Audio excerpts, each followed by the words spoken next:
Hasto Kristianto, Sekjen PD Perjuangan, tidak menghadiri panggilan yang dikirimkan oleh Komisi Pemberantasan Korupsi untuk pemeriksaan terhadap dirinya dengan status sebagai tersangka.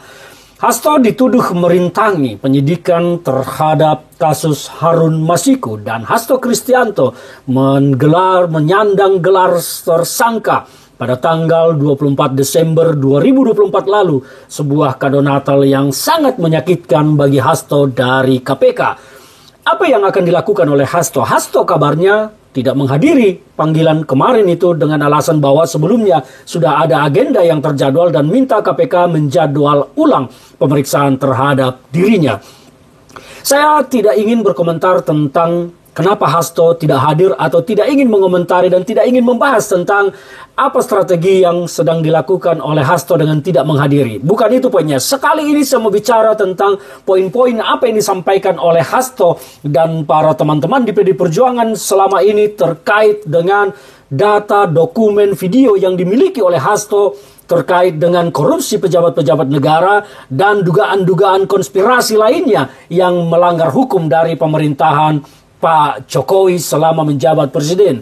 Saya dan mungkin banyak publik, bahkan mungkin jutaan atau puluhan juta atau bahkan mungkin ratusan juta rakyat Indonesia menunggu bagaimana Hasto melepaskan informasi apa yang dia miliki. Karena bangsa kita sekarang sedang membutuhkan ini semua untuk melakukan gerakan pembersihan di negeri kita ini.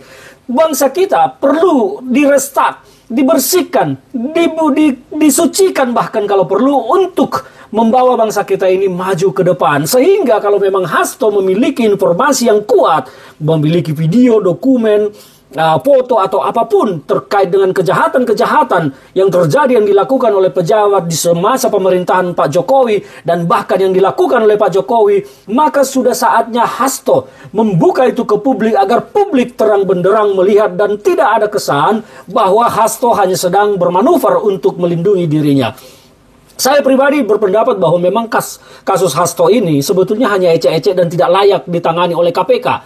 Kasus ini hanya sebuah kasus yang terlalu kerdil untuk ditangani KPK, apalagi pasalnya malah menjadi perintangan terhadap penyidikan. Kesannya seperti dicari-cari, dibuat-buat. Tetapi apapun itu, peristiwa tentang Harun Masiku telah pernah terjadi dan telah menghukum Wahyu Setiawan, anggota KPU yang diduga menerima suap dari Harun Masiku. Dan Hasto dikaitkan dalam hal ini. Dan sekarang bukan tuduhan tentang suapnya yang terutama kepada Hasto, tetapi merintangi karena memerintahkan Harun Masiku kabur dan merendam HP. Itu yang kita dengar. Nah sekarang bagaimana sebetulnya tingkat kebenaran, tingkat keseriusan dari Hasto melakukan perlawanan balik, membongkar, membuka kejahatan yang sesungguhnya agar ditangani oleh KPK.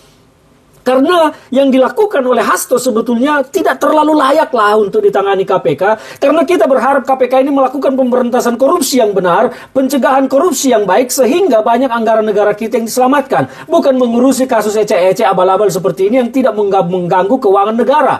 Hanya mengganggu tentang integritas orang per orang pejabat, yaitu Wahyu Setiawan yang telah dihukum.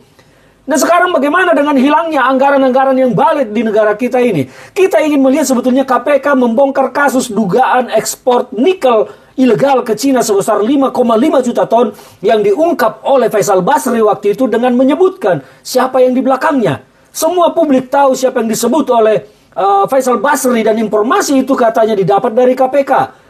Beliau menyebut nama terang benderang di sana, silakan dicari saja, menyebut kala itu ada nama Pak Menko, ada nama mantu presiden. Ini yang disebut.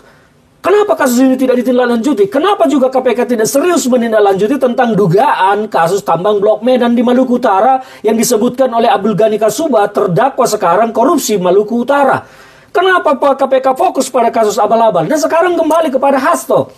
Kalau Hasto ingin benar-benar serius membuka borok-borok kejahatan di negara ini, maka sudah saatnya sekarang apa yang dimiliki diungkap ke publik. Maka kita akan melihat bagaimana publik akan berkomentar, menanggapi dan berempati kepada Hasto Kristianto.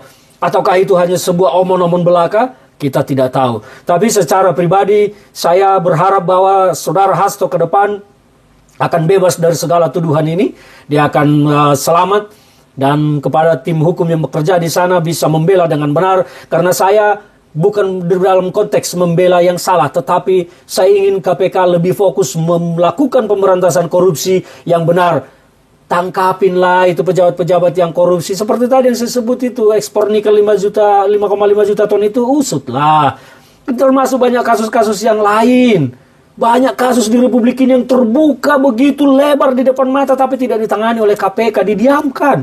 Mengapa diam? Ada yang larang, ada yang batasi, ada yang cegah. Nah, ini kita tidak tahu. Tapi KPK memang kalau sudah tidak berguna lagi sebaiknya dibubarkan, karena lebih baik kita mendorong kejaksaan sebagai satu-satunya lembaga yang memberantas korupsi. Tetapi bagaimana semua itu bisa terjadi? Tergantung kepada Presiden. Kalau Presiden serius memberantas korupsi, saya pikir kejaksaan pasti akan berlari kencang. Karena di kejaksaan banyak sumber daya manusia yang hebat untuk melakukan penyelidikan dan penyidikan terhadap korupsi. Sekarang ini kembali kepada niat. Apakah Presiden mau? Apakah kejaksaan mau? Tidak ada yang tahu. Mari kita buktikan ke depan.